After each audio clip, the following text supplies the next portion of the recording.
बिस्मिल्लाहिर्रहमानिर्रहीम। देखें यहाँ पे जो है हम किडनी और जो यूरेटर है इसके बारे में पूरी की पूरी हम प्लेलिस्ट स्टार्ट करने वाले हैं, ठीक है ना। इस प्लेलिस्ट में राइट फ्रॉम द बिगनिंग यानी कि स्टोन्स, किडनी स्टोन्स हों या यूरेटेरिक स्टोन्स हों, वहाँ से लेके आप आरसीसी तक और बीच में जितने भी सारे टॉपिक्स हैं वो सारे हम कवर करेंगे। For example genito urinary TB, इसी तरह हम डिफरेंट प्रोसीजर्स करेंगे। हाइड्रोनेफ्रोसिस के बारे में पढ़ेंगे, जैसे प्रोसीजर्स मतलब पीसीएनएल क्या होता है ये हम पढ़ेंगे। इसी तरह डिफरेंट सर्जिकल इन्वेस्टिगेशंस के बारे में और सर्जिकल प्रोसीजर्स के बारे में पढ़ेंगे। तो ये पूरी डिटेल्ड लिस्ट जो है लिस्ट ऑफ टॉपिक्स यहाँ पे इस वीडियो में कवर की गई है। बस आपने मुझे सुनते रहना है, ठीक है ना। सबसे पहले हम एक काम करेंगे कि सबसे पहले हम करेंगे एक जो एमसीक्यू, ठीक है ना। एमसीक्यू हमारा है कि 37 years old 37 years old mail patient is having recurrent episodes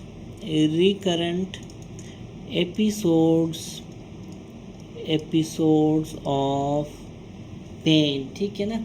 recurrent episodes of severe pain, ठीक है। अब ये पेन कहाँ हो रहा है? This pain is originating in the left flank and radiating to groin, ठीक है ना। 37 ईयर्स ओल्ड पेशेंट है जिसका क्या हो रहा है? सीवियर पेन हो रहा है और ये रिकरेंट एपिसोड्स हैं, ठीक है। कंटिन्यू एपिसोड्स मतलब कंटिन्यूअस पेन नहीं है इसको, ठीक है ना। अच्छा, तो ये रेडिएट कर रहा है कहाँ से? लेफ़्ट फ्लैंक से, और कहाँ जा रहा है? ग्रोइन तक ये जा रहा है, ठीक है ना। अच्छा, अब बिटवीन टू एपिसोड्स कहता है कि बिटवीन टू एपिसोड्स इस पेशेंट को डल पेन भी है, ठीक है ना। बिटवीन टू एपिसोड्स पेशेंट को डल पेन भी है, और ये जो डल पेन है, ठीक है ना, ये फ्लैंक में है, ठीक है, फ्लैंक में है, ठीक है ना। अच्छा, यूरिनालिसिस करवाई, पेशेंट डॉक्टर के पास गया, डॉक्टर ने उसकी क्या की? यूरिनालिसिस की है। यूरिन इन्वेस्टिगेशन करवाई, जिसको URE भी बोलते हैं, यूरिन DR भी बोलते हैं, ठीक है, ये करवाई। तो इसमें क्या आया? उसके WBCs पॉजिटिव आए, ठीक है ना। इसी तरह नाइट्रेट्स RBCs पॉजिटिव आए, नाइट्रेट्स भी पॉजिटिव आए, और इसके अलावा ग्लूकोज जो थी नेगेटिव थी, ठीक है, ग्लूकोज जो है नेगेटिव। प्रोटीन्स भी नेगेटिव आए इसमें, ठीक है। तो ये पूछ रहा है कि पेशेंट को कि what is the cause of this pain, ठीक है। What is the cause of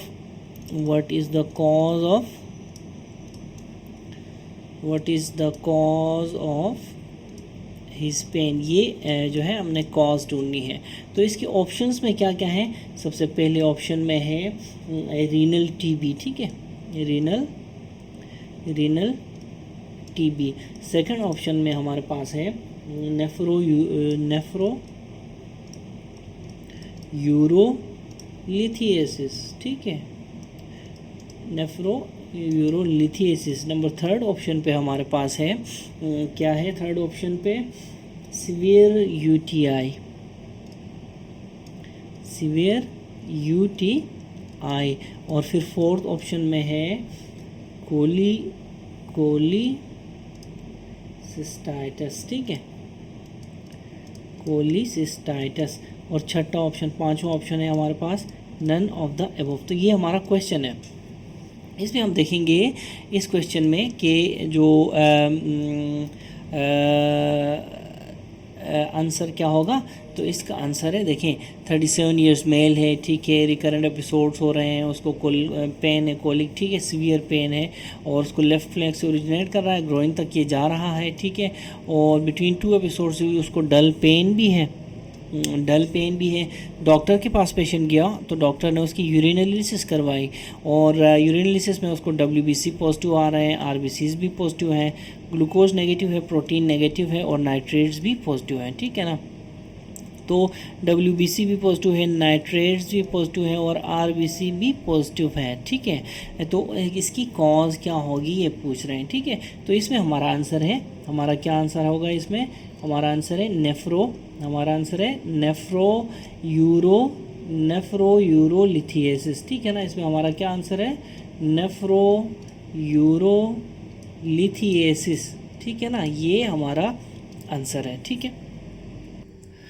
ठीक है ना। अब देखें कि इस उसमें केस में, सिनेरियो में पेशेंट को क्या है? पेशेंट को यूरिटेरिक कोलिक टाइप पेन है, इसको यूरिटेरिक कोलिक टाइप पेन है, लेकिन इन एडिशन डल पेन, इसको रीनल पेन भी पेशेंट क्या कर रहा है? रीनल पेन भी जो है वो बता रहा है, ठीक है ना। तो ठीक है ना। तो ऐसे केसेस में देखें, नेफ्रो यूरोलिथिएसिस में जो हिमेचूरिया है ना, हिमेचूरिया को HM लिखता हूँ मैं, हिमेचूरिया जो है that is rarely present, haematuria rarely present होता है, लेकिन डिपस्टिक टेस्ट में, डिपस्टिक में जो है, जो ही डिपस्टिक हिमेचूरिया जिसको बोलते हैं, ये फ्रीक्वेंटली आपको नज़र आएगा, ठीक है ना। तो इस केस में डायग्नोसिस को हम कैसे कंफर्म करेंगे? डायग्नोसिस को हम NCCT नॉन कंट्रास्ट CT से डायग्नोसिस को कंफर्म करेंगे, ठीक है ना। सप्लीमेंट्री प्लेन एक्सरेज हम कर सकते हैं।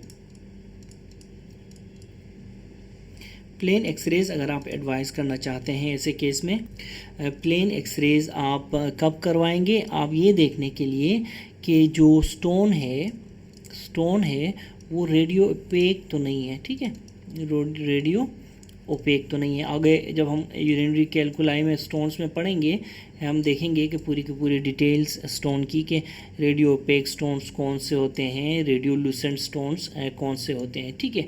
तो प्लेन एक्सरेज आप एक तो ये देखने के लिए करेंगे कि स्टोन रेडियो ओपेक है कि नहीं है। दूसरा जो आप करेंगे जो प्लेन एक्सरेज, वो इसलिए कि अगर पेशेंट सस्पेक्टेड है, आप सोच रहे हैं कि patient through its urine stone pass कर लेगा, ठीक है ना। तो ऐसे केस में जो है फॉलोअप के केस में आप क्या कर सकते हैं? फॉलोअप के लिए प्लेन एक्सरेज करवा सकते हैं, लेकिन जो डायग्नोस्टिक टूल है ना इस केस में हमारा नॉन कंट्रास्ट CT स्कैन है, ठीक है ना, ये आपने याद रखना है, ठीक है ना। देखें जो यूरेटर फॉर एग्जांपल, ये देखें अभी ये हमारा किडनी है, ठीक है ना, ये हमारा किडनी है। तो यूरेटर्स जो हैं ये जहाँ से स्टार्ट होते हैं,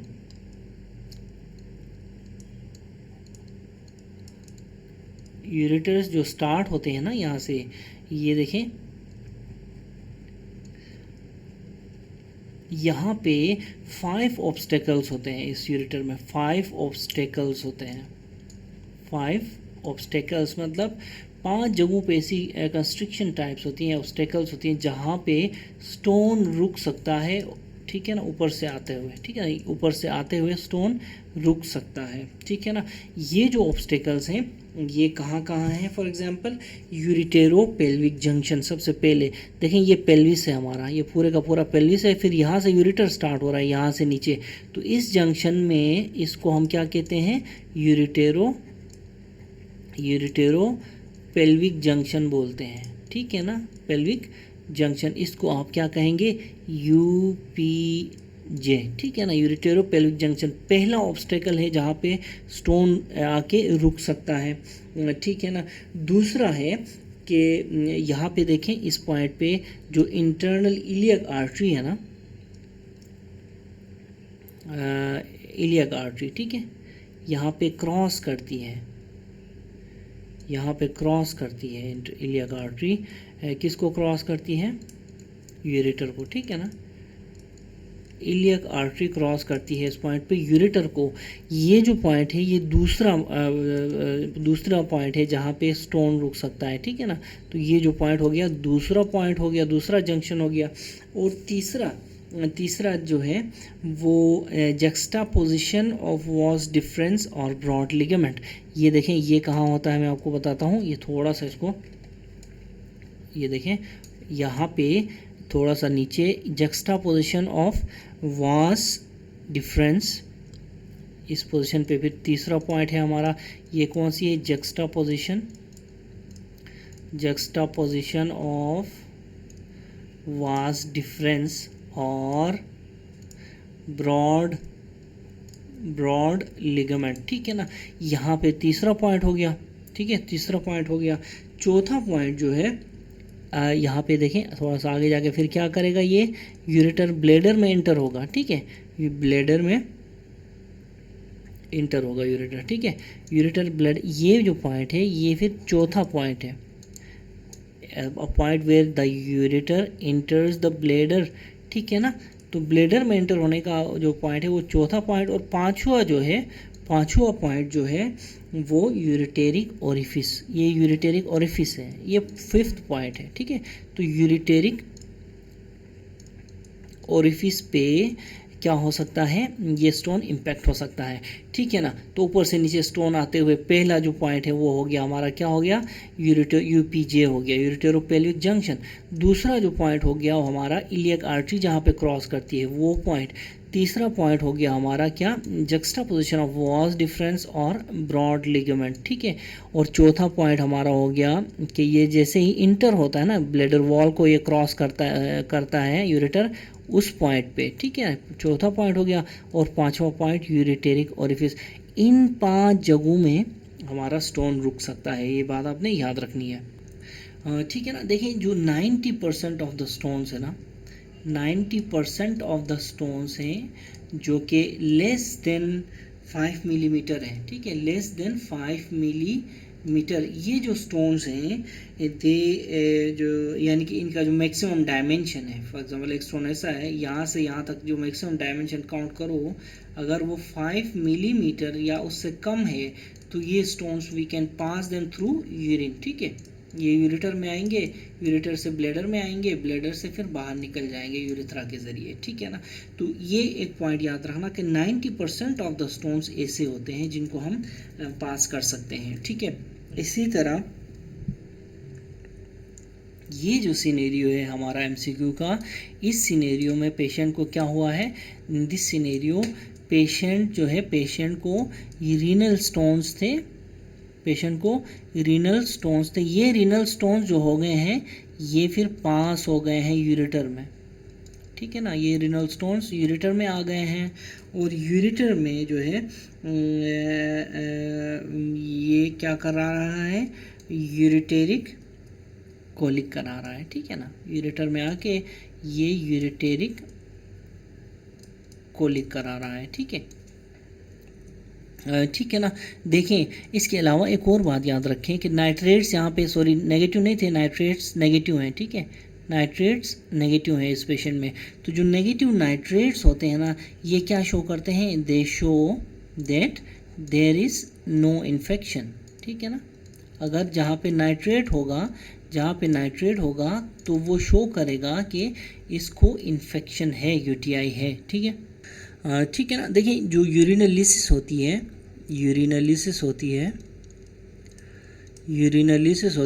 इसको जो है इसके रिजल्ट्स को इंटरप्रेट कैसे किया जाता है, ठीक है ना। इसके रिजल्ट्स को इंटरप्रेट कैसे किया जाता है डिफरेंट सिनेरियोज में, ठीक है ना। तो मैं आपको बताता हूँ। सबसे पहले हम यहाँ पे टेस्ट लिखेंगे, टेस्ट देखेंगे और उसके बाद यूजुअल रेंज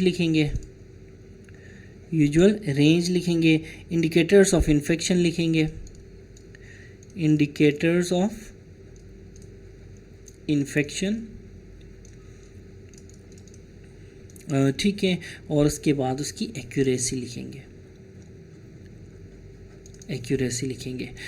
ठीक है, तो देखें सबसे पहले बैक्टीरिया, बैक्टीरिया जो होते हैं वो यूजुअली यूटीआई में एब्सेंट होते हैं, रेंज उसकी एब्सेंट सॉरी यूरिन में एब्सेंट होते हैं, ठीक है ना। अच्छा, अगर जब देखें कॉमन सेंस से एब्सेंट होते हैं तो इनकी कोई भी अमाउंट, एनी अमाउंट इन्फेक्शन को जाहिर करती है, ठीक है, एनी अमाउंट इन्फेक्शन को जाहिर करती है। और जो है ये क्या है, लो high, low sensitivity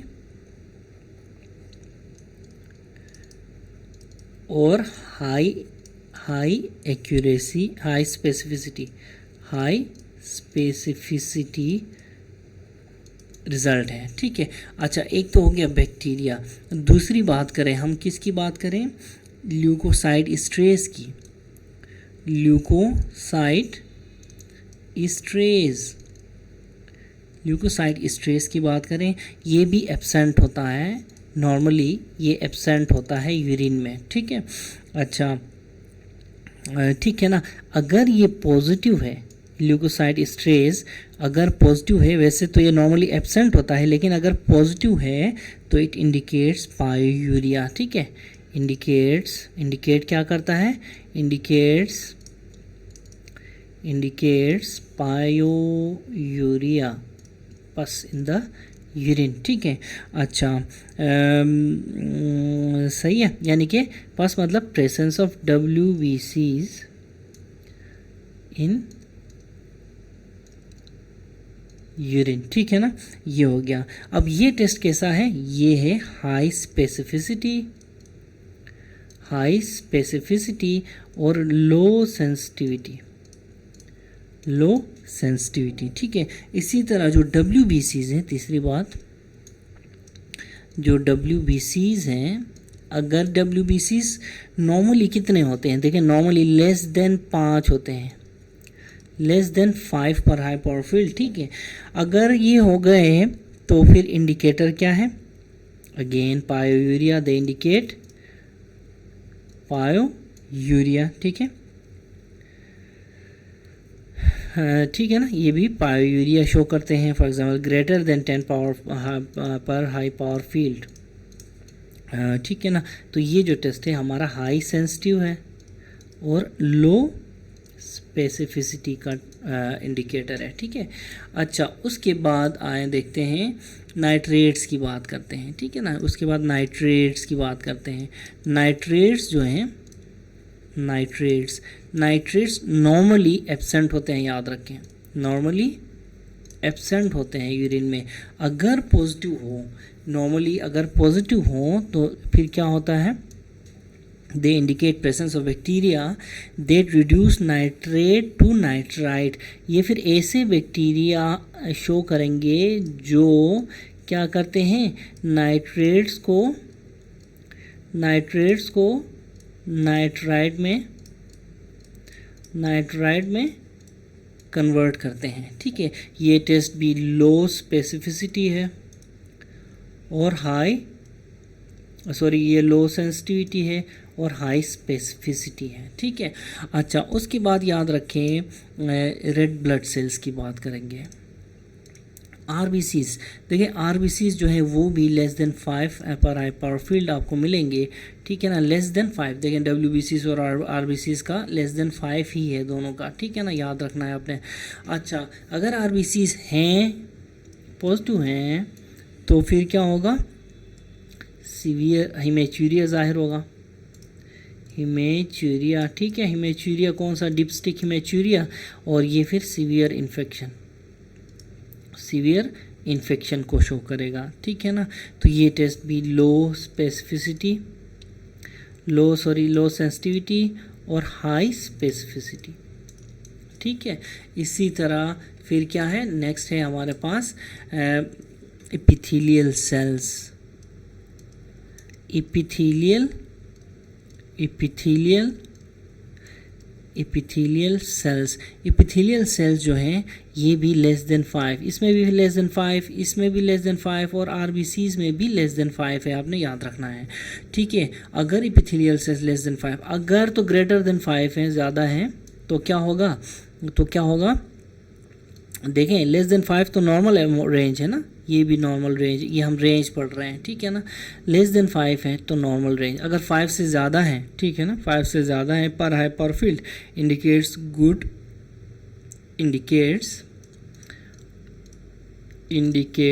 a good urine sample, indicates a good urine sample, ठीक है ना। इसी तरह ये जो है high epithelial cells indicate contamination with skin flora, याद रखें, ठीक है, याद रखें, हाई एपिथेलियल सेल्स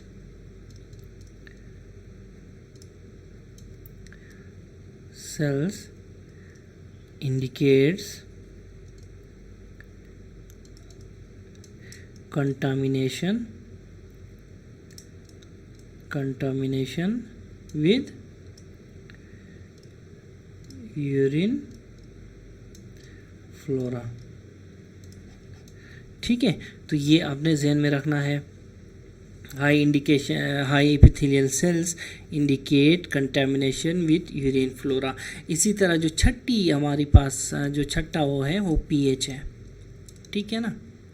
पीएच जो है अगर देखें नॉर्मली पीएच कितना रहेगा, 4.5 to 8 इतना पीएच रहेगा, ठीक है। अगर तो हाई है, अगर पीएच हाई है तो ये क्या शो करता है, इट इंडिकेट्स ऐसे बैक्टीरिया जो यूरिया को स्प्लिट करते हैं, ठीक है, यूरिया को क्या करते हैं, स्प्लिट करते हैं। ऐसे बैक्टीरिया की एग्जांपल्स क्या क्या हैं हमारे पास, प्रोटीएज है, ठीक है। इसी तरह प्रोटीएज के अलावा मिराबलस ये है। और ये जो पीएच है ये एक लो स्पेसिफिसिटी और हाई सेंसिटिविटी, ठीक है ना, हाई सेंसिटिविटी टेस्ट है, ठीक है। तो ये सारे के सारे यूरिनालिसिस के जो है यूरिनालिसिस के रिजल्ट्स हैं, ठीक है। इन रिजल्ट्स को इंटरप्रेट करना आपको आना चाहिए, इन रिजल्ट्स को, ठीक है। यहाँ पे एक बात याद रखें कि जो पीएच है ये एक क्या कहते हैं इसको, पीएच जो है ये इसको कहते हैं कि ये लो पीएच जो है वो लो, करीब से दिखाता हूँ, ठीक है ना।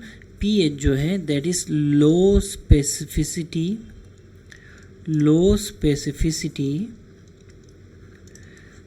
टेस्ट। क्यों, क्योंकि there are many causes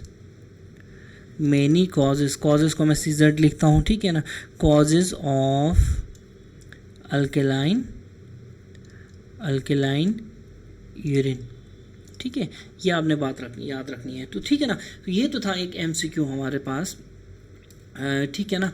MCQ जो है हमने कर लिया। अब हम बात करेंगे किसके बारे में, अब हम बात करेंगे रीनल स्टोन्स के बारे में, ठीक है ना। अब हम बात करेंगे रीनल स्टोन्स के बारे में, ठीक है। तो रीनल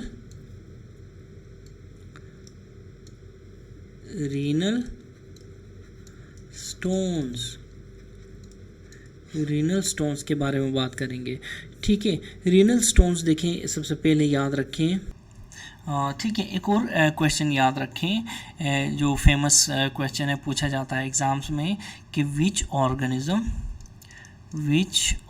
द फॉलोइंग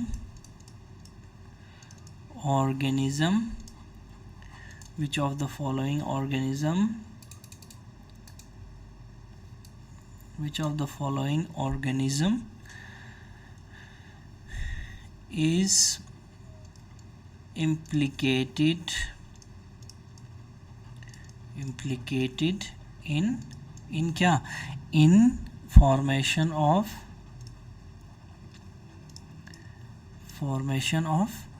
स्टेगहॉर्न कैलकुलाई, ठीक है ना, स्टेगहॉर्न स्टोन्स या स्टेगहॉर्न कैलकुलाई, ठीक है ना।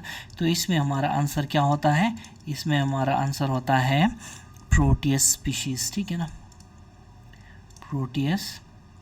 Proteus mirabilis, proteus this and that, proteus species इसका आंसर है, ठीक है ना। देखिए जो एलोगरिथम्स होती है ना, gram negative algorithm, gram positive algorithm, ये सारी की सारी हमारे क्या कहते हैं वीडियो चैनल पे मौजूद हैं। वो बहुत इजी निमोनिक्स के साथ मौजूद हैं, वो वहाँ पे आप जाके देख सकते हैं, ठीक है ना। तो अब हम देखेंगे रीनल स्टोन्स, रीनल या फिर इनको क्या कहेंगे, रीनल कैलकुलाई, ठीक है, कैलकुलाई। तो पहला हमारा टॉपिक होगा, एमसीक्यू तो हमने देख लिया, तो पहला जो टॉपिक होगा हमारा renal stones and renal calculi होगा, ठीक है। अब देखें कि जो रीनल स्टोन्स है ना, देखें याद रखें, इनका जो पीक इंसिडेंस होता है वो है 30 या फिर 20 to 40 ईयर्स के एज में पीक इंसिडेंस होता है, ठीक है ना। और याद रखें renal stones are more common in males, ठीक है ना, more common in males. Infectious stones, जबकि देखें यहाँ पे जो इन्फेक्शियस स्टोन्स हैं ये होते हैं मोर कॉमन इन फीमेल्स, क्योंकि यूरिथ्रा का जो साइज़ है वो छोटा होता है फीमेल्स में, ऑलमोस्ट 4 सेंटीमीटर, ठीक है। तो इसकी वजह से infections, females are more prone for to infection, that's why जो इन्फेक्शियस स्टोन्स हैं वो फीमेल में ज़्यादा होते हैं, ठीक है ना। याद रखें अगर कोई भी स्टोन फॉर्मेशन जो होती है, स्टोन फॉर्मेशन, ठीक है, स्टोन फॉर्मेशन के लिए दो चीज़ों का होना जो है वो ज़रूरी है, दो चीज़ों का होना ज़रूरी है। एक है हमारे पास क्या है, एक है हमारे पास सुपर सैचुरेशन, ठीक है, सुपर सैचुरेशन, और दूसरी हमारे पास है क्रिस्टलाइजेशन, ठीक है। ये दोनों चीज़ें, इन दोनों चीज़ों का होना बहुत ज़रूरी है, मतलब ये दोनों चीज़ें रोल प्ले करती हैं किस में, स्टोन फॉर्मेशन में, ठीक है ना। क्रिस्टलाइजेशन देखें, ठीक है ना, तो मैंने क्या कहा, सुपर सैचुरेशन और क्रिस्टलाइजेशन। एक और यहाँ पे जो है एंटिटी होती है जिसको हम क्या कहते हैं, रेंडाल प्लेक्स बोलते हैं, ठीक है ना, रेंडाल प्लेक्स। ये रेंडाल प्लेक्स जो है ये क्या करते हैं, रेंडाल प्लेक्स जो है ये एक्ट करते हैं, they act as nucleating agent, ठीक है, nucleating agent for the formation of renal stones, ठीक है ना। तो ये रेंडाल प्लेक्स बेसिकली हैं क्या, ये असल में soft tissue SOFT soft tissue for T, these are soft tissue calcification, ठीक है, असल में these are soft tissue calcification. और ये लोकेटेड कहाँ होते हैं, ये लोकेटेड होते हैं रीनल मेड्यूला में, they are located in renal medulla, ठीक है ना। अब देखें जो सुपर सैचुरेशन है इसका क्या मतलब है, सुपर सैचुरेशन का मतलब है, फॉर एग्जांपल ले लो कि if the stone is calcium oxalate stone, ठीक है ना, ऑक्सलेट स्टोन, तो इसमें देखें कैल्शियम की भी सुपर सैचुरेशन हाई कंसंट्रेशन होनी चाहिए, ठीक है। इसी तरह किसकी, ऑक्सलेट की भी हाई कंसंट्रेशन होनी चाहिए, ठीक है, ठीक है ना। तो कहाँ होनी चाहिए, यूरिन में, ठीक है, यूरिन में। इसका क्या मतलब हो गया, इसका मतलब यह है कि पेशेंट को क्या होना चाहिए, हाइपर कैल्सीयूरिया और हाइपर ऑक्सेल यूरिया होना चाहिए, ठीक है, हाइपर ऑक्सेल यूरिया होगा, ठीक है। तो इनको क्या कहते हैं हम, सुपर सैचुरेशन, ठीक है ना। तो उसके बाद इसके साथ क्या होगा, उसके साथ क्या होगा, प्रिसिपिटेशन होगी, ठीक है ना। कैल्शियम ऑक्जेलेट की क्या होगी, हाइपर ऑक्जेल्यूरिया, हाइपर कैल्सियूरिया होगा, तो इनकी क्या होगी, दोनों की प्रिसिपिटेशन होगी, ठीक है। अब प्रिसिपिटेशन होगी, प्रिसिपिटेशन के एंड में क्या मिलेगा हमें, क्रिस्टल्स, ठीक है ना, हमें क्या मिलेगा, क्रिस्टल्स, जिसको हम क्रिस्टलाइजेशन बोलेंगे। ठीक है ना। तो शुरू में देखें, शुरू में क्या होगा, माइक्रो क्रिस्टल्स बनेंगे, ठीक है ना।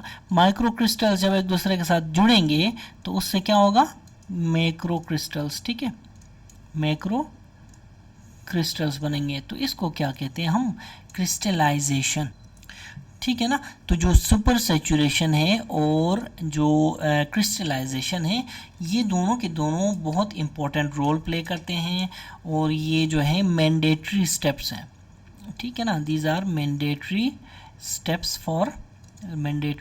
फॉर स्टोन फॉर्मेशन, ठीक है, स्टोन फॉर्मेशन, ठीक है ना। तो क्रिस्टलाइजेशन एंड सुपर सैचुरेशन, ठीक है ना। तो यही पॉइंट हम लेते हैं। देखें, अगर मैनेजमेंट ऑफ स्टोन में अगर हम डाइल्यूट करें यूरिन को, डाइल्यूट करें यूरिन को, तो डेफिनेटली सैचुरेशन नहीं होगी, ठीक है ना। There will be no saturation, जब सैचुरेशन नहीं होगी तो there will be no precipitation, जब प्रिसिपिटेशन नहीं होगी तो there will be no crystallisation, और जब क्रिस्टलाइजेशन नहीं होगी तो there will be no stone. तो ये एक स्टेप है मैनेजमेंट ऑफ द स्टोन्स में भी, ठीक है ना। तो याद रखें, ये डाइल्यूशन ऑफ द यूरिन जो है, ये एक बेसिक प्रिंसिपल है in the management of urine stones, ठीक है ना। अच्छा, अब इसीलिए हम क्या कहते हैं पेशेंट को, ज़्यादा से ज़्यादा पानी पियो, आप ज़्यादा से ज़्यादा पानी पियो, ताकि आप क्या कर सको, यूरिन को डाइल्यूट कर सको, और इस सारे प्रोसेस से आप जो है बच सको, ठीक है ना। तो ये तो था क्या, ये तो था फर्स्ट प्रिंसिपल, ठीक है ना। अब सेकंड प्रिंसिपल क्या है, ठीक है ना। अच्छा, दूसरा जो इसका जो है बेसिक जो स्टेप है, वो ये है कि there is no need of remembering the risk factors. देखें, just look at the composition of the stones, ठीक है। अगर तो वो कैल्शियम ऑक्जेलेट हैं तो वहाँ पे क्या होगा, there will be increase concentration of calcium in the blood, जिसको हम हाइपर कैल्सीमिया बोलते हैं। इसी तरह there will be increase concentration of calcium in the urine, जिसको हम हाइपर कैल्सीयूरिया कहेंगे। इसी तरह there will be increase concentration of oxalate, hyperoxaluria कहेंगे। दूसरी बात ये कि अगर तो वो सिस्टीन स्टोन्स है तो वो कहाँ पे होते हैं, सिस्टीन यूरिया में। अगर वो यूरिक एसिड स्टोन्स हैं तो वो गाउट हो सकता है, लीशनियान सिंड्रोम में होते हैं, ठीक है। और जेंथीन स्टोन्स हैं तो फिर seen in the cases of xanthinuria, ठीक है ना। तो ये तो थे कुछ बेसिक इसके जो है बेसिक इसका नॉलेज, ठीक है, ठीक है ना। अब देखें, जो रेंडाल प्लेक्स हैं, रेंडाल प्लेक्स जो हैं, ये देखें कि ये असल में ये दीज आर प्लेक्स, ठीक है, याद रखें। They act as nucleating agent for the renal stone. देखिए, रीनल स्टोन बनेगा, ठीक है, ए से उसका जो सेंट्रल वाला पोर्शन होगा उसको हम न्यूक्लियस कहेंगे, ठीक है ना। तो ये रेंडल प्लेक्स जो है वो they act as nucleating agent for renal stones, ठीक है ना। ये असल में क्या है, सॉफ्ट टिश्यू की कैल्सिफिकेशन है, ठीक है ना। सॉफ्ट टिश्यू की कैल्सिफिकेशन है, किस जगह की सॉफ्ट टिश्यू की कैल्सिफिकेशन, ये deep renal medulla, deep renal medulla में जो सॉफ्ट टिश्यू होता है उसकी कैल्सिफिकेशन होती है, उनको हम रेंडाल प्लेक्स कहते हैं, ठीक है ना। तो अब हम रीनल स्टोन्स को जो है डिटेल से डिस्कस करेंगे, ठीक है ना। सबसे पहले हम क्या पढ़ेंगे, सबसे पहले हम पढ़ेंगे types of the renal stones, ठीक है ना। क्या पढ़ेंगे हम, सबसे पहले टाइप्स, रीनल स्टोन्स की टाइप्स क्या क्या होती हैं, ठीक है, ठीक है ना। तो देखिए, कैल्शियम जो टाइप्स ऑफ रीनल स्टोन्स पढ़ने से पहले एक छोटा सा टॉपिक हम आगे करके जाते हैं। देखिए, जो क्लिनिकल फीचर्स हैं, ठीक है ना। क्लिनिकल फीचर्स ऑफ जो है रीनल स्टोन्स क्या क्या है देखें। सबसे पहले जो मोस्ट कॉमन जो क्लिनिकल फीचर है वो पेन है, ठीक है। Most common clinical feature pain है, ठीक है ना, ठीक है ना। याद रखें कि जो पेन की सिवियरिटी है ना, इसकी severity, the severity of pain is not related to size of stone. यानी कि स्टोन, ऐसा नहीं है कि दर्द ज़्यादा है तो आप ये सोचें, डॉक्टर ये सोचे कि इसका स्टोन बड़ा होगा, ठीक है ना। तो ये गलत कंसेप्ट है, सबसे पहले आपने ये याद रखना है, ठीक है। अब देखें ये जो स्टोन है, स्टोन अगर अब हम देखते हैं कि ये अगर अपर यूरेटर में स्टोन हो या फिर रीनल पेल्विस में स्टोन हो, ठीक है, रीनल पेल्विस में स्टोन हो तो पेन कैसा होता है। इसी तरह अगर ये स्टोन मिड यूरेटर में हो तो कैसा होगा। इसी तरह यही स्टोन अगर लोअर यूरेटर में हो तो कैसा होगा, ठीक है ना। डायग्राम आप ऐसे बना लें किडनी की, ठीक है, डायग्राम आपको बनानी आनी चाहिए। अगर ये स्टोन अपर पेल्विस, ये पेल्विस हो गया, ये यूरेटर हो गया, तो पेल्विस और अपर यूरेटर में स्टोन हो तो क्या होगा, मिड यूरेटर में स्टोन हो तो क्या होगा, और लोअर यूरेटर में स्टोन हो तो क्या होगा, ठीक है ना। ये मैं आपको अभी बताता हूँ, ठीक है ना। अब देखें अगर रीनल पेल्विस में स्टोन हो, ठीक है ना, अगर रीनल पेल्विस या अपर यूरेटर में स्टोन हो तो क्या होता है, पेन जो है वो टेस्टिस को रेफर करेगा, ठीक है। पेन इज रेफर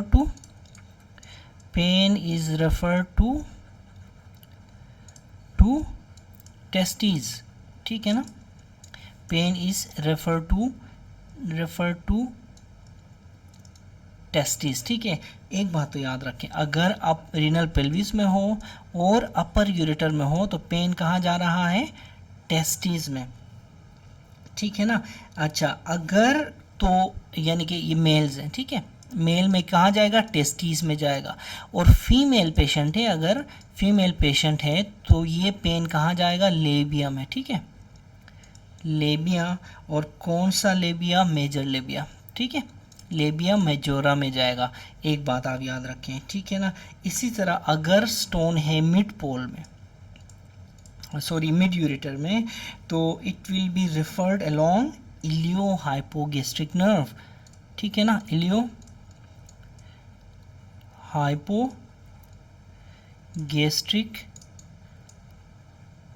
नर्व, ये जाएगा इलियो हाइपोगेस्ट्रिक नर्व के ज़रिए और नर्व टू इलियक फोसा के ज़रिए, ठीक है ना, नर्व टू इलियक फोसा के ज़रिए। और ये मिड यूरेटर का जो पेन है, इट मिमिक्स अपेंडिसाइटिस, याद रखें, इट मिमिक्स अपेंडिसाइटिस, ये आपने याद रखना है, ठीक है ना।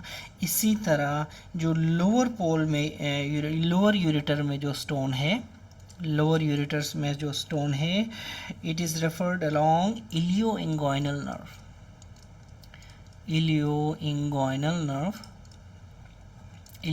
नर्व के थ्रू, और जो है nerve to thigh, scrotum and perineum, ठीक है। This is nerve to ilioinguinal nerve क्या है, this is nerve to thigh, nerve to scrotum, ये सारी जो है नर्व टू पेरिनियम, इन सब जगहों में पेन होगा, ठीक है ना। यानी कि ये नर्व जो है it goes to thigh, it goes to scrotum, it goes to perineum, इन सब जगहों में पेन होगा। अगर तो दर्द जो स्टोन है वो लोअर यूरेटर में है, अगर स्टोन मिड यूरेटर में है तो थ्रू इलियो हाइपोगेस्ट्रिक नर्व ये ट्रेवल करेगा which is nerve to iliac fossa, ठीक है। तो ये इट मिमिक्स अपेंडिसाइटिस, याद रखें, mid ureter stone mimics appendicitis, you should remember that mid ureter stone mimics appendicitis, mixed martial art mnemonic याद रखना, mid ureter stone mimics appendicitis, ठीक है ना। देखें अगर कोई स्टोन अप्रोच कर रहा है ब्लेडर को, ठीक है, देखें स्टोन जो है अप्रोच कर रहा है, if it is approaching bladder, if the stone is approaching urinary bladder, ठीक है ना, तो इस सिम्टम्स किस तरह के आएंगे, ब्लेडर सिम्टम्स आएंगे। ब्लेडर सिम्टम्स क्या क्या हैं, फ्रीक्वेंसी होगी, अर्जेंसी होगी, डिसयूरिया होगा, ठीक है, क्या क्या होगा, फ्रीक्वेंसी, अर्जेंसी और डिसयूरिया होगा, ठीक है। ये जो है अगर तो स्टोन अप्रोच कर रहा है यूरिनरी ब्लेडर को, ठीक है, अगर तो ये स्टोन इंट्राम्यूरल, अगर ये स्टोन इंट्राम्यूरल यूरेटर में है तो फिर स्ट्रेंगुरी होगी, पेशेंट विल फील स्ट्रेंगुरी जो है वो पेन होता है और इसमें डिज़ायर टू यूरिनेट, ठीक है ना, डिज़ायर टू यूरिनेट होता है और पेन होता है, ठीक है ना।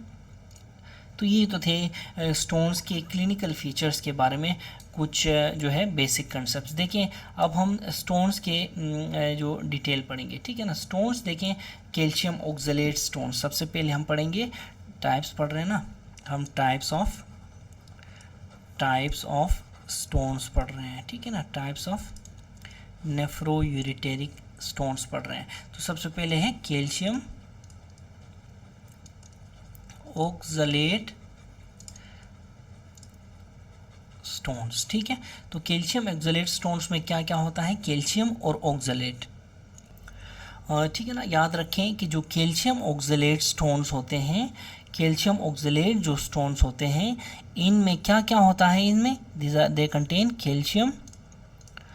कंटेन कैल्शियम, और इसमें क्या होता है, ऑक्सलेट, नाम से ही आपको पता चल जाएगा। देखें these are most common type of stones और ऑलमोस्ट 85% ऑफ द केसेस में, ठीक है ना, आपको क्या मिलेंगे, आपको कैल्शियम ऑक्सलेट स्टोन्स मिलेंगे। अगर रिस्क फैक्टर्स की बात करें ना कैल्शियम ऑक्सलेट की, तो देखें इसमें रिस्क फैक्टर्स हैं हाइपर कैल्सीमिया,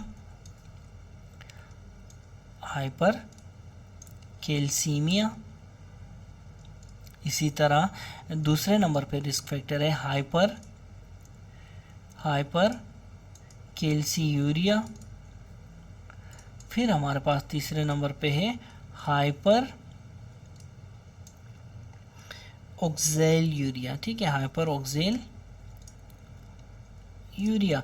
ये जो तीन चीज़ें हैं ना, ये रिस्क फैक्टर्स हैं किसके, कैल्शियम ऑक्सलेट स्टोन्स के, ठीक है ना। इसी तरह याद रखें कि जितने भी स्टोन्स हैं जिनमें क्या है, जिनमें कैल्शियम है, कैल्शियम कंटेनिंग स्टोन्स, वो most of them are radiopaque, ठीक है ना। इसका रेडियो ओपेक, कारो याद रखें, कारो, calcium containing stones are, this is a mnemonic, कारो, calcium containing stones are most of them are radiopaque, ठीक है ना। अब देखें कार जो है उसकी जो सरफेस होती है वो हार्ड होती है ना, कैल्शियम हार्ड ही होता है ना। देखें अब एग में भी अगर आप कैल्शियम का शेल देखें एग में, तो वो कैल्शियम की वजह से क्या बनता है, हार्ड होता है as compared to inner tissue, ठीक है। तो ये क्या होते हैं, ये कैल्शियम स्टोन्स, सबसे पहले most of them are radiopaque, एक बात। दूसरी बात ये कि ये हार्ड होते हैं, दीज आर हार्ड स्टोन्स, ठीक है ना। तो कैल्शियम ऑक्सलेट स्टोन्स आर देखें radiopaque, they are hard, और इसमें देखें ये जो है दे हैव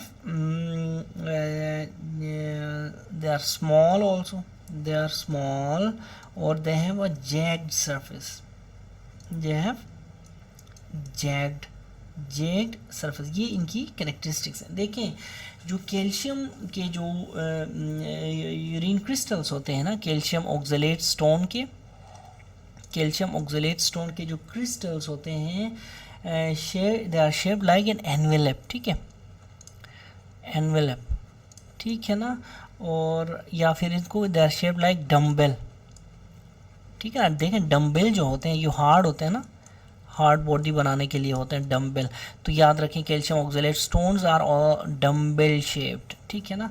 अच्छा इसके अलावा देखें डम्बेल शेप से आपको क्या क्या याद आता है, मैं आपको एक निमोनिक बताता हूँ। इसके अलावा डम्बेल शेप से आपको याद आता है पॉक्स वायरस, पॉक्स वायरस भी याद आता है, और schwannoma of the spinal cord, schwannoma, schwannoma of spinal cord, spinal cord याद आता है आपको। इसके अलावा क्या याद आता है आपको, asbestos body, asbestos body is also dumbbell shape, ठीक है। तो pox virus, schwannoma of the spinal cord, asbestos body और कैल्शियम ऑक्सलेट स्टोन्स, ये सारे के सारे वो क्या हैं, दे आर डम्बेल शेप्ड हैं, होते हैं, ठीक है ना। इसके अलावा मैंने कहा कि जहाँ जहाँ कैल्शियम है वहाँ दे आर रेडियो ओपेक, ठीक है। तो अब देखें एक होता है कैल्शियम ऑक्सलेट स्टोन, दूसरा होता है एक calcium phosphate stone, calcium phosphate stone होता है, ठीक है ना। कैल्शियम ऑक्सलेट स्टोन और कैल्शियम फॉस्फेट स्टोन, दोनों में कैल्शियम होता है, ठीक है ना। अब देखिए जो कैल्शियम ऑक्सलेट स्टोन्स और कैल्शियम फॉस्फेट स्टोन्स में मैं आपको दो डिफरेंसेस बताऊंगा। कैल्शियम ऑक्सलेट स्टोन्स में जो पीएच होती है ना वो लो होती है, ठीक है। कैल्शियम फॉस्फेट स्टोन्स में पीएच हाई होती है। Calcium oxalate stones are dumbbell shaped, calcium phosphate stones are prism, P for phosphate, P for prism shaped, ये प्रिज्म शेप्ड होते हैं, ठीक है। ये दो डिफरेंसेस आप याद रखें। दोनों के दोनों रेडियो ओपेक हैं, दोनों के दोनों क्या हैं, रेडियो ओपेक हैं, और दोनों की जो ट्रीटमेंट है वो उसमें हम थायाजाइड्स देते हैं, थायाजाइड्स देते हैं, ठीक है ना। और इसके अलावा दोनों की जो डिफरेंसेस हैं बस यही है, ठीक है, ठीक है। इसके अलावा याद रखें यहाँ पे पॉक्स वायरस पूरा नहीं बल्कि इसका DNA of pox virus is dumbbell shape, ठीक है, ये आपने याद रखना है, ठीक है ना। तो नेक्स्ट है हमारे पास क्या है, यूरिक एसिड स्टोन्स, ठीक है ना। यूरिक एसिड स्टोन्स, देखिए जो यूरिक एसिड स्टोन्स हैं these are most common type of radiolucent stones, ठीक है, ठीक है ना। तो जो यूरिक एसिड स्टोन्स हैं याद रखें, ये जो यूरिक एसिड स्टोन्स हैं इनकी ख़ास बात याद रखें कि ये होते हैं 5% of all stones, almost 5% of all stones होते हैं, ठीक है ना। इसमें जो रिस्क फैक्टर्स होते हैं इन यूरिक एसिड स्टोन्स के, इसमें गाउट है, ठीक है ना, इसमें क्या है, लिशनिहान सिंड्रोम है, इसी तरह माइलो प्रोलिफरेटिव डिसऑर्डर्स हैं, ठीक है, ठीक है ना। इसके अलावा जो रिस्क फैक्टर्स हैं वो डिक्रीज्ड यूरिन वॉल्यूम है, ठीक है ना। इसी तरह एसिडिक पीएच है, एक रिस्क फैक्टर है ये, एसिडिक पीएच यानी कि लो पीएच, जैसा कि मैंने कैल्शियम ऑक्सलेट स्टोन्स में बताया था, कैल्शियम ऑक्सलेट स्टोन्स में बताया था कि ये भी लो पीएच में बनेंगे। कैल्शियम फॉस्फेट स्टोन्स में बताया था कि ये हाई पीएच में बनेंगे। इसी तरह हमारे जो यूरिक एसिड स्टोन्स हैं, uric acid stones they are found in a low pH and low volume, ठीक है ना। और एरिड क्लाइमेट्स जो हैं ये एक अनदर रिस्क फैक्टर है यूरिक एसिड स्टोन्स का। बहुत इंपॉर्टेंट पॉइंट है ये, एरिड क्लाइमेट्स में ये ज़्यादा इनकी फॉर्मेशन होती है, ठीक है ना। जो स्ट्रॉन्ग एसोसिएशन है वो यही है, ये देखें गाउट एक स्ट्रॉन्ग एसोसिएशन है, लीश-नीहान सिंड्रोम एक स्ट्रॉन्ग एसोसिएशन है। इसी तरह जो गाउट जिसको हम क्या कहते हैं हाइपर यूरिसीमिया, ठीक है ना, इसको हम गाउट कहते हैं ना। इसी तरह लीश-नीहान, इसी तरह माइलो प्रोलिफरेटिव डिसऑर्डर्स, ठीक है ना, जैसा कि ल्यूकीमिया हो गया। इस तरह के डिसऑर्डर्स में इंक्रीज्ड सेल टर्नओवर होता है, ठीक है। इनमें क्या होता है जो है यूरिक एसिड स्टोन्स बनने के ज़्यादा चांसेस होते हैं, ठीक है ना। इसी तरह देखें कि जो माइलो प्रोलिफरेटिव डिसऑर्डर्स हैं इनमें क्या होता है, माइलो प्रोलिफरेटिव डिसऑर्डर्स में इंक्रीज्ड आरबीसी ब्रेकडाउन, ठीक है, इंक्रीज्ड, ठीक है ना। जो सेल्स की not only specifically RBCs, cell breakdown ज़्यादा होती है। फिर क्या होता है, इसकी वजह से हाइपोजेंथीन एचजेड कन्वर्ट होता है जेंथीन में, और जेंथीन फिर कन्वर्ट होता है यूरिक एसिड में, ठीक है ना। तो जो देखें इसके अलावा कि जो यूरिक एसिड स्टोन्स होते हैं ना, uric acid stones they are rhomboid shaped, ठीक है। इनका जो है ना, इनका यूरिन क्रिस्टल जो है ना वो रोम्बॉइड होता है। देखें यहाँ पे एक बात याद रखें कि इनका क्रिस्टल शेप रोम्बॉइड होता है। पूरे का पूरा स्टोन बेशक रोम्बॉइड ना भी हो, इसकी जो क्रिस्टल की जो शेप होती है ना, क्रिस्टल की शेप वो रोम्बॉइड होती है, ठीक है ना। ये यहाँ पे एक और मैनेजमेंट मैं आपको बताऊँ, मैनेजमेंट प्रिंसिपल बताता हूँ, management principle of urinary stones, ठीक है ना। स्टोन्स की मैनेजमेंट प्रिंसिपल की अगर तो आपका स्टोन एसिडिक है तो आप यूरिन को क्या करेंगे, अल्कलिनाइज करेंगे, अल्कली बनाएंगे, यूरिन को अल्कलिनाइज करेंगे। अगर आपका स्टोन बेसिक है, अल्कली टाइप है, बेसिक स्टोन है, तो आप यूरिन को एसिडिक करेंगे। देखें एसिड और बेस जब मिलेंगे तो क्या बनेगा, सॉल्ट। ये रूल है फिजिक्स का, केमिस्ट्री का, ठीक है। सॉल्ट और सॉल्ट जो हैं वो सोल्यूबल होते हैं वाटर में, ठीक है, सोल्यूबल होते हैं, ठीक है ना। ये अपने जहन में रखना है, ठीक है ना।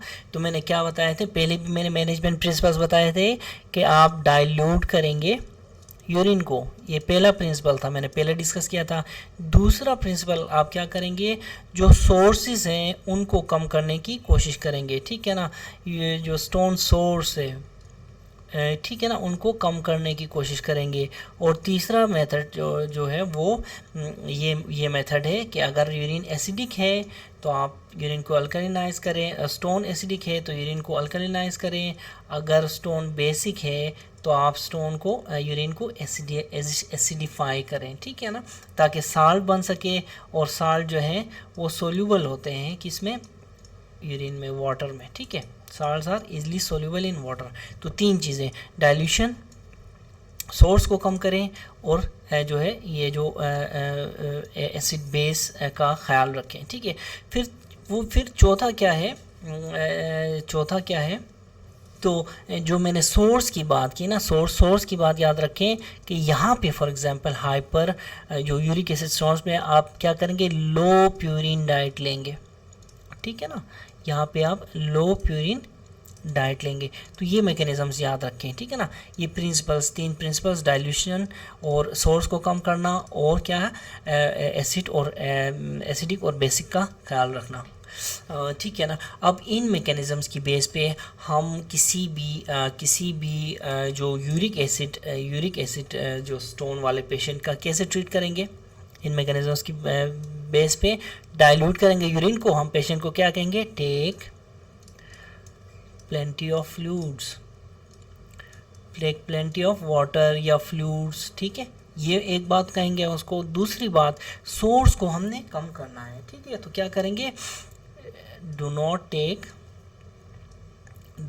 टेक या डिक्रीज प्यूरिन डाइट हम उससे परहेज करने का बोलेंगे, ठीक है। इसी तरह नंबर 3 पे हम क्या करेंगे, हम we will use a drug called एसिटाज़ोलामाइड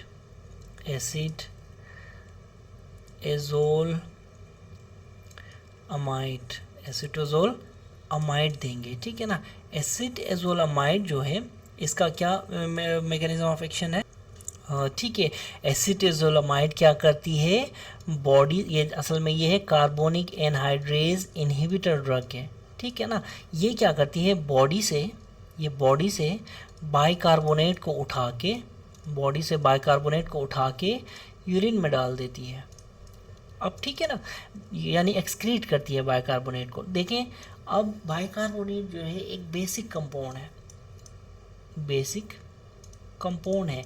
अब देखिए हमने क्या किया, हमने अब यूरिक एसिड स्टोन है ना, तो ये एसिडिक है, तो हमने इसको अल्कलिनाइज करने की कोशिश की है। यहाँ पे क्या देके, एसिटाज़ोलामाइड देके, ठीक है। एसिटाज़ोलामाइड पे मेरी डिटेल्ड जो वीडियो लेक्चर मौजूद है एसिटाज़ोलामाइड के बारे में, इसके मैकेनिज्म ऑफ एक्शन, ये कहाँ काम करती है और कहाँ रोल प्ले करती है, और इसी तरह इसकी क्लिनिकल यूजेस क्या हैं, इसके एडवर्स इफ़ेक्ट्स क्या हैं, ठीक है ना। तो ये सारे के सारे आप जाके देख सकते हैं TS 545 में, ठीक है ना। ये मेरी जो है वीडियो नंबर है, ठीक है। अब देखिए बाइकार्बोनेट से हमने क्या किया, उसको अल्कलिनाइज किया, यूरिक एसिड स्टोन का केस है, ठीक है। फिर हमने क्या किया, अल्कलिनाइज तो हमने कर दिया, फिर हमारे पास अगर इन सब चीज़ों से कंट्रोल ना हो तो हमारे पास दूसरी ड्रग है एलोप्यूरिनोल, ठीक है ना। एलोप्यूरिनोल जो ड्रग है ये क्या करती है, हाइपोजेंथीन को जेंथीन में कन्वर्ट होने नहीं देती, इसी तरह यूरिक एसिड भी नहीं बनता, ठीक है। जब यूरिक एसिड की कमी होगी तो यूरिक एसिड स्टोन खुद ब खुद कम हो जाएगा, ठीक है। तो इसमें हम क्या देते हैं, एलोप्यूरिनोल, ठीक है ना। तो देखिए यहाँ पे अगर कोई पूछे कि what is the drug of choice for management of uric acid stones, तो आपने आंसर करना है, क्या करना है, एलोप्यूरिनोल, ठीक है ना। अब देखिए नेक्स्ट है हमारे पास स्ट्रूवाइड स्टोन्स, ठीक है ना। स्ट्रूवाइड स्टोन्स देखें, ये जो हैं ये 15% ऑफ द टोटल स्टोन्स होते हैं स्ट्रूवाइड स्टोन्स, और इनके क्रिस्टल की शेप ऐसी होती है जैसे कॉफिन का लिड हो। इनकी शेप कैसी होती है, क्रिस्टल्स की कॉफिन लिड टाइप इनकी शेप होती है, ठीक है ना। स्ट्रूवाइड स्टोन्स को जो है ना, स्ट्रूवाइड स्टोन्स को क्या कहते हैं, स्ट्रूवाइड स्टोन्स को, ठीक है ना। एक मिनट, ये देखें, इसकी मैं शेप बना के आपको दिखाता हूँ, ठीक है ना। अगर कॉफिन लिड देख लें आप, इस तरह की शेप होगी, इस तरह की शेप होगी किसकी, स्ट्रूवाइड स्टोन्स की। देखिए स्ट्रूवाइड स्टोन्स जो है इनको दीज आर आल्सो कॉल्ड, क्या कहते हैं इनको, स्टेगहॉर्न स्टोन कहते हैं, और ट्रिपल फॉस्फेट स्टोन्स भी बोलते हैं स्ट्रूवाइड स्टोन्स को, ठीक है। क्यों ट्रिपल फॉस्फेट, देखें इसमें कैल्शियम फॉस्फेट, मैग्नीशियम फॉस्फेट और अमोनियम फॉस्फेट के कंपाउंड्स होते हैं ये, ठीक है। इसलिए इनको क्या कहते हैं, ट्रिपल फॉस्फेट स्टोन्स कहते हैं। याद रखें क्योंकि इनमें कैल्शियम कंपोनेंट है, तो मैंने क्या कहा था पहले भी कि most of the stones having calcium are radiopaque, ठीक है, ये रेडियो ओपेक होते हैं, ठीक है ना। स्ट्रूवाइड स्टोन्स जो हैं वहाँ होते हैं जहाँ पे इन्फेक्शंस हों, ठीक है, जहाँ इन्फेक्शन, देखिए इन्फेक्शंस कहाँ ज़्यादा होते हैं, मेल्स में या फीमेल्स में, ठीक है ना। तो फीमेल, क्योंकि फीमेल का यूरेथ्रा छोटा होता है इन लेंथ, ठीक है, ऑलमोस्ट 4 सेंटीमीटर का ये होता है, स्मॉल होता है, और ज़्यादा इन्फेक्शंस होते हैं फीमेल्स में, तो फीमेल्स में ये ज़्यादा struvite stones are more common in females, ठीक है ना। अब फीमेल्स में कौन से बग्स हैं, ऐसे बग्स हैं जिनकी वजह इन्फेक्शन की वजह से स्टेरॉइड स्टोन्स होते हैं, तो इसमें यूरिएज पॉजिटिव बग्स, ठीक है, कौन कौन से यूरिएज पॉजिटिव बग्स की जो इन्फेक्शन है उससे क्या होता है, स्टेरॉइड स्टोन्स में नॉर्मली स्टेग हॉर्न कैलकुलस बनाते हैं ये लोग। स्टेग हॉर्न देखें, स्टेग हॉर्न कैलकुलस आप स्टेरॉइड स्टोन्स में भी देखेंगे और स्टेग हॉर्न कैलकुलस आप सिस्टीन स्टोन्स में भी देखेंगे, ठीक है ना। सिस्टीन स्टोन्स और स्टेरॉइड स्टोन्स दोनों के दोनों, स्टेरॉइड और सिस्टीन स्टोन्स दोनों के दोनों क्या किस तरह का स्टोन बनाएंगे, स्टेरॉइड स्टेग हॉर्न स्टोन्स बनाएंगे, ठीक है। तो मैं क्या कह रहा था, बग्स कौन से हैं, बग्स यूरिएज पॉजिटिव बग्स हैं, स्पेशली कौन कौन से, प्रोटियस एक यूरिएज पॉजिटिव बग है, ठीक है। देखें यूरिएज पॉजिटिव ऑर्गेनिजम्स के बारे में हमारी पूरी की पूरी डिटेल्ड वीडियो मौजूद है, ठीक है ना, डिटेल्ड वीडियो मौजूद है यूरिएज पॉजिटिव ऑर्गेनिजम्स के बारे में निमोनिक्स के साथ, ठीक है ना, यू कैन सी इट, ठीक है। इसी तरह प्रोटियस मिराबलस हो गया, प्रोटियस मिराबलस के बाद स्टेफलोकोकस हो गया, स्टेफलोकोकस, सेप्रोफाइटिकस, सेप्रोफाइटिकस ये हो गया। इसी तरह फिर हमारे पास क्लेप्सिएला है, ठीक है ना, क्लेप्सिएला ये जो है, ये बग्स जो है यूरिएज पॉजिटिव है। इनमें क्या होता है, इनमें असल में होता है यूरिएज, इनमें होता है यूरिएज। अब यूरिएज क्या करता है पता है, यूरिएज करता है जो यूरिया, डेफिनेटली नाम से ज़ाहिर है, यूरिया को ये कन्वर्ट करता है, यूरिया को कन्वर्ट करता है किस में, यूरिया को कन्वर्ट करता है, ठीक है ना, यूरिया को अमोनिया में, ठीक है, यूरिया को अमोनिया में कन्वर्ट करता है, ठीक है ना। उसके बाद फिर क्या होती है, यूरिन अल्कलिनाइजेशन, यूरिन अल्कलिनाइजेशन होती है, ठीक है ना। तो ये इसका पूरा मैकेनिज़्म होता है, ठीक है ना। अब देखें जो जो हमारी जो स्टेरॉइड स्टोन्स हैं, इनमें क्या बनता है, मैंने क्या कहा, स्टेगहॉर्न स्टोन बनता है। तो स्टेगहॉर्न स्टोन्स देखें, इनके साथ प्रॉब्लम ये होता है कि ये बहुत बड़े होते हैं, ठीक है ना, और बहुत बड़े होने की वजह से ये साइलेंट डिस्ट्रक्शन कराते हैं रीनल पेरेन्काइमा का, ठीक है, रीनल एरिया का, ठीक है। अब देखें ये जो हैं स्टोन्स, ये बहुत लार्ज होते हैं, तो ठीक है ना। तो पहले देखें एनाटॉमी ऑफ द किडनी, देखें अगर ये ऐसे किडनी है हमारा, ठीक है ना, ये किडनी है, यहाँ पे देखें सबसे पहले माइनर कैलिक्स आएंगे 3 to 5, ठीक है ना, 3 to 5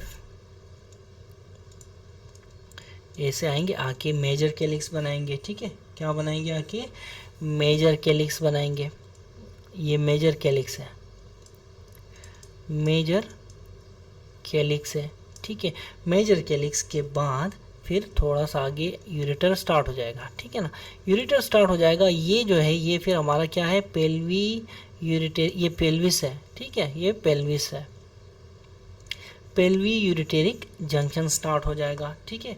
पेल्वी यूरेटेरिक जंक्शन के बाद हमारा यूरेटर स्टार्ट हो जाएगा, ठीक है ना। तो ये एनाटॉमी है इस एरिया की, ठीक है। इसको थोड़ा सा ये किडनी बना लें इसको, ठीक है ना, तो ये किडनी है, ठीक है, ठीक है ना। तो ये किडनी हो गया। इसको अगर आप देखें कि मैं इसको दोबारा बनाता हूँ, यार ये खिचड़ी बन गई है, ठीक है, इसको मैं डिलीट करता हूँ,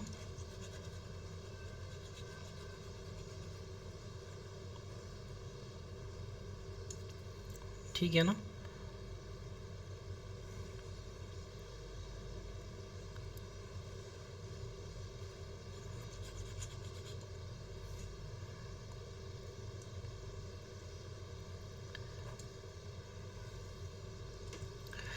ठीक है, ये देखें, ये मैं किडनी बनाता हूँ, इस बार अच्छा सा किडनी बन गया। अब देखें यहाँ से जो माइनर कैलिक्सिस आते हैं ऐसे आते हैं, ठीक है, ऐसे माइनर कैलिक्सिस आते हैं। याद रखिए minor calyces are almost 3 to 5 minor calyces मिलके फिर मेजर कैलिक्सिस। ये जो हैं ये these are minor calyces, minor calyces बोलते हैं इनको, ठीक है। 3 to 5 ये होते हैं। अब देखिए यहाँ पे ये जो है मेजर कैलिक्स हो गया, ठीक है, यहाँ से आगे या फिर ये एरिया सारा, ठीक है। ये मेजर कैलिक्स फिर पेल्विस और पेल्वी यूरेटेरिक जंक्शन और यूरेटर। अब यहाँ पे जो स्टोन बनेगा ना वो इस तरह का बनेगा। जो स्टेग हॉर्न स्टोन होता है ना वो इस तरह का स्टोन होता है, इस तरह का। अब इसको बाहर निकालेंगे तो ये इस तरह का बिल्कुल बनेगा स्टेग हॉर्न स्टोन। ये स्टेग हॉर्न कहते हैं इसको। देखें स्टेग हॉर्न, स्टेग का क्या मतलब होता है? Stag is a deer. Deer वो ऐसा डियर जो मेल डियर के सींग नहीं होते, हॉर्न तो मतलब सींग हो गए ना, स्टेग मतलब डियर, तो mail dear specially male dear के जो ऊपर जो कांटे होते हैं इनको क्या कहते हैं? सींग। सींग जो है इस तरह का ये शेप होती है स्टेग हॉर्न कैलकुलस की, ठीक है ना। तो ये स्टेग हॉर्न कैलकुलाई जो होते हैं याद रखें these are very large, very large. अब देखें इनकी एक्सटेंशन कहाँ कहाँ, माइनर कैलिक्स में भी ये घुस रहा है और इसी तरह मेजर कैलिक्स में और पेल्विस तक ये आया हुआ है, ठीक है। इस तरह ये स्टेग हॉर्न कहलाता है। और एक बात तो ये कि ये बहुत बड़े होते हैं, दूसरे ये कि ये साइलेंट डिस्ट्रक्शन करते हैं किडनी की। देखो साइलेंट डिस्ट्रक्शन ऑफ क्या, डेफिनेटली किडनी में है तो साइलेंट डिस्ट्रक्शन ऑफ किडनी करेंगे ये, ठीक है, ठीक है ना। अब देखें क्योंकि ये स्टोन्स बहुत लार्ज होते हैं तो अब इसमें हम रिमूव कैसे करेंगे इस स्टोन को? इस स्टोन को हम ऐसे रिमूव नहीं कर सकते। ऐसे उठाएंगे तो किडनी भी उड़ जाएगा और जितनी भी स्किन तक आने तक बहुत सारी चीज़ें उड़ जाएंगी। तो इस केस में हम क्या करते हैं? सैंडविच टेक्निक करते हैं, ठीक है ना। सैंडविच टेक्निक करते हैं। सैंडविच टेक्निक में क्या क्या करते हैं हम लोग करते हैं इसमें PCNL प्लस क्या करते हैं? ESWL extra corporeal shock wave lithotripsy करते हैं। ये दोनों चीज़ें सैंडविच टेक्निक बोलते हैं इसको, ठीक है। इसी तरह PCNL क्या है? PCNL इज परक्यूटेनियस नेफ्रोलिथोटमी, ठीक है। इसको परक्यूटेनियस नेफ्रोलिथोटमी बोलेंगे और इसको एक्स्ट्राकॉर्पोरियल शॉक वेव लिथोट्रिप्सी बोलेंगे, ठीक है ना। तो इसके बारे में हम डिटेल अभी थोड़ी देर में पढ़ेंगे। देखें जो फीमेल यूरिथ्रा है ये बहुत शॉर्ट होता है। एक बात, ठीक है, फीमेल यूरिथ्रा जब शॉर्ट होता है, ठीक है ना, तो फीमेल यूरिथ्रा शॉर्ट होता है ऑलमोस्ट 4 सेंटीमीटर्स। तो इन्फेक्शंस के लिए ये ज़्यादा प्रोन होता है, ठीक है। एक बात याद रखें, तो ठीक है ना। तो ऐसी फीमेल्स भी वो हैं ओपीडी में आपके पास आएंगी जिनमें रिकरेंट इन्फेक्शंस होंगे with urease positive organisms, for example Proteus, ठीक है, ठीक है ना, यूरिएज पॉजिटिव ऑर्गेनिज्म। ऐसे पेशेंट्स में हम क्या करते हैं, अगर वो रिकरेंट उनको इन्फेक्शंस हो रहे हैं, इन इन्फेक्शंस की वजह से स्टेग हॉर्न कैलकुलाई बन रहा है इनको, तो ऐसे जो फीमेल पेशेंट्स हैं इनको हम यूरिएज इनहिबिटर देते हैं, ठीक है। हम क्या करते हैं? यूरिएज इनहिबिटर्स देते हैं, ठीक है ना। अब देखिए एक तरफ मैंने क्या किया, extra corporeal shock wave therapy plus PCNL का बताया जो कि सैंडविच टेक्निक है। दूसरा कि रिकरेंट प्रोटियस इन्फेक्शंस की वजह से जिनको स्टेग हॉर्न कैलकुलाई बनता है उनको हम यूरिएज इनहिबिटर्स देते हैं, ठीक है ना। तो ये यूरिएज इनहिबिटर का क्या नाम है? इसको हम कहते हैं एसिटॉक्सी हाइड्रोक्सिएमिक एसिड, ठीक है। याद रखें ये इरिवर्सिबल इनहिबिटर है किसका? यूरिएज का। ये यूरिएज का इरिवर्सिबल इनहिबिटर है, ठीक है। नेक्स्ट है हमारे पास क्या है?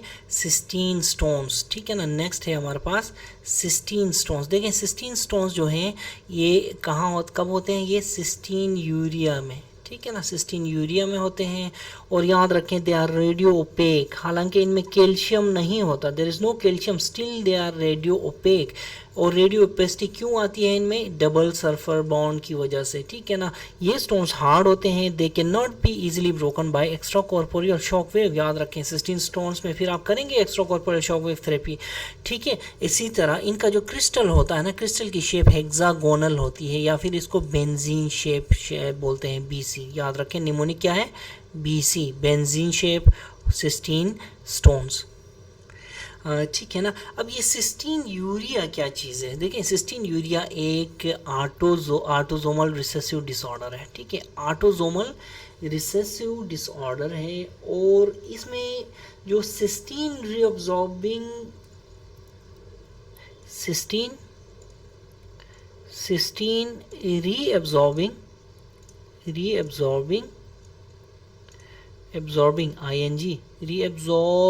BING, ठीक है। इसमें जो सिस्टीन रीअब्जॉर्बिंग ट्रांसपोर्टर होता है ना, नॉर्मली देखें हमारी बॉडी में प्रोक्सिमल कन्वोल्यूटेड ट्यूब्यूल में सिस्टीन रीअब्जॉर्बिंग ट्रांसपोर्टर होता है, वो सिस्टीन को रीअब्जॉर्ब करता है, ठीक है ना। अब सिस्टीन यूरिया में वो ट्रांसपोर्टर मिसिंग होता है, वो ट्रांसपोर्टर नहीं होता, ठीक है। This transporter is missing in cystinuria, जिसकी वजह से सिस्टीन आता जाता है यूरिन में, ठीक है ना, यूरिन में आता जाता है, ठीक है ना। अब यूरिन में ये सॉल्यूबल नहीं होता, it is not soluble in urine, जिसकी वजह से सिस्टीन के स्टोन्स बनते हैं, याद रखें सिस्टीन की जो है ये ट्रांसपोर्टर, ये जो डिफेक्ट है, इस ट्रांसपोर्टर का डिफेक्ट की वजह से न सिर्फ सिस्टीन कम रीअब्जॉर्ब होता है, बल्कि ऑर्निथिन भी, लाइसिन भी, ठीक है, इसी तरह आर्जिनिन भी, ये सारे के सारे, इसका निमोनिक है कोला, COLA। सिस्टीन भी कम रीअब्जॉर्ब होता है, ऑर्निथिन भी कम रीअब्जॉर्ब होता है, लाइसिन भी कम रीअब्जॉर्ब होता है, और आर्जिनिन भी कम रीअब्जॉर्ब होता है, ठीक है ना। क्या है? आर्जिनिन, लाइसिन, ऑर्निथिन और सिस्टीन, ठीक है ना, ये सारे के सारे इस ट्रांसपोर्टर के डिफेक्ट की वजह से कम रीअब्जॉर्ब होते हैं, ठीक है। जब सिस्टीन की बात आती है तो वो इनसोल्यूबल है, तो क्या होता है?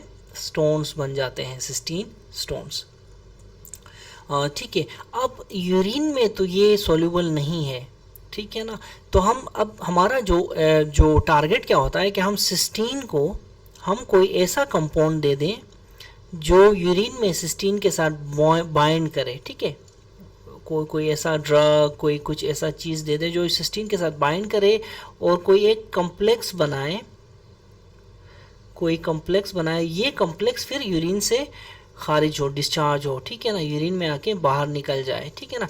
तो हमारे पास ऐसे कंपाउंड्स हैं, इनमें से सबसे पहले हम क्या देते हैं, ठीक है ना। तो ऐसे कंपाउंड्स में हमारे पास एक है D-पेनिसिलामीन, ठीक है ना, D-पेनिसिलामीन है, और दूसरा अल्फा MPG है, ठीक है ना, अल्फा मर्केप्टोप्रोपियोनिल ग्लाइसिन है, मर्केप्टोप्रोपियोनिल ग्लाइसिन। ये दोनों ड्रग्स हम देते हैं ताकि ये सिस्टीन के साथ बॉन्ड बनाए, कंपाउंड बनाए, मिक्स करके एक कम्प्लेक्स बनाए। जब कम्प्लेक्स बनेगा तो वो फिर यूरिन में एक्सक्रीट होगा, ठीक है ना। यहाँ पे जो D-पेनिसिलामीन के साइड इफ़ेक्ट्स की वजह से क्या होती है, जो D-पेनिसिलामीन की कोई ख़ास वो मशहूरी नहीं है, तो इसलिए हम अल्फा MPG देते हैं। Alpha MPG is preferred over D-penicillamine, याद रखें, ठीक है। नेक्स्ट है हमारे पास क्या है, ज़ैंथीन स्टोन्स, ठीक है ना। देखें जो ज़ैंथीन स्टोन्स हैं, एक बात याद रखें इनके बारे में कि ये जो ज़ैंथीन स्टोन्स हैं ये कहाँ होते हैं, ज़ैंथीन यूरिया में, ठीक है, ज़ैंथीन यूरिया में। अच्छा, अब ये देखें कि ज़ैंथीन यूरिया में क्या होता है, हाइड्रोक्सी ज़ैंथीन है वो ज़ैंथीन में कन्वर्ट होता है, और ज़ैंथीन जो है एक्सक्रीट करता है इन द यूरिन, और यूरिन में इसके फिर स्टोन्स बन जाते हैं। देखें ये रेडियोलूसेंट स्टोन्स होते हैं, और just by look xanthine stone एक ख़ास लुक में होता है, वो ब्रिक रेड कलर में होता है। सिर्फ देख के ही आप अंदाज़ा लगा सकते हैं कि ये ज़ैंथीन स्टोन है और दूसरों को इम्प्रेस कर सकते हैं, ठीक है ना। और इसके अलावा दूसरी बात कि ये एक अगर आप इसका क्रॉस सेक्शन ले लें इस स्टोन का, तो इट शोज़ लेमिनेशन, ठीक है, लेमिनेशन। ट्रीटमेंट में हम क्या देते हैं, एलोप्यूरिनोल देते हैं ज़ैंथीन स्टोन्स की, ये कन्वर्जन ऑफ हाइड्रोक्सी ज़ैंथीन और टू ज़ैंथीन को इस स्टेप को ब्लॉक करता है, ठीक है ना, और जिसकी वजह से ज़ैंथीन कम बनता है, और ज़ैंथीन फिर यूरिन में भी कम आता है। जब यूरिन में कम आता है तो फिर स्टोन्स भी कम बनते हैं, ठीक है, ठीक है ना। इसके अलावा देखें कि जो ट्राइमटेरिन एक पोटेशियम स्पेयरिंग डायूरेटिक है, ठीक है, पोटेशियम स्पेयरिंग डायूरेटिक है, और ये भी अगर पेशेंट ज़्यादा ले तो क्या हो सकता है, रेडियोलूसेंट स्टोन्स बन सकते हैं। इंडिनावीर एक एंटी एड्स जो है प्रोटीएज इनहिबिटर है, ठीक है ना, इससे भी रेडियोलूसेंट स्टोन्स बन सकते हैं। RL मतलब RL मीन्स रेडियोलूसेंट, ठीक है। इसी तरह सिलिकेट स्टोन्स होते हैं, excessive consumption of antacids containing silica, इसकी वजह से, इस सिलिका की वजह से क्या बनते हैं, सिलिकेट स्टोन्स, ठीक है ना। तो याद रखें निमोनिक क्या है, radiolucent stones. Out of all the stones जितने भी हमने डिस्कस किए हैं, टिक्सू याद रखें, टिक्सू, ठीक है ना, टिक्सू, ठीक है ना।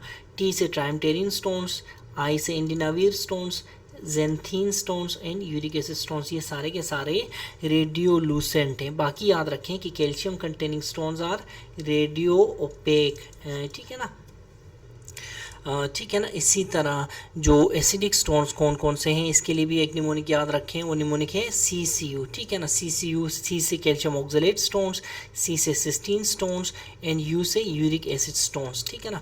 तो ये तो था पूरे के पूरे जो है रीनल स्टोन्स के बारे में जो है छोटा सा लेक्चर। नेक्स्ट हम पढ़ेंगे अगली वीडियो में जेनाइटो यूरिनरी TB।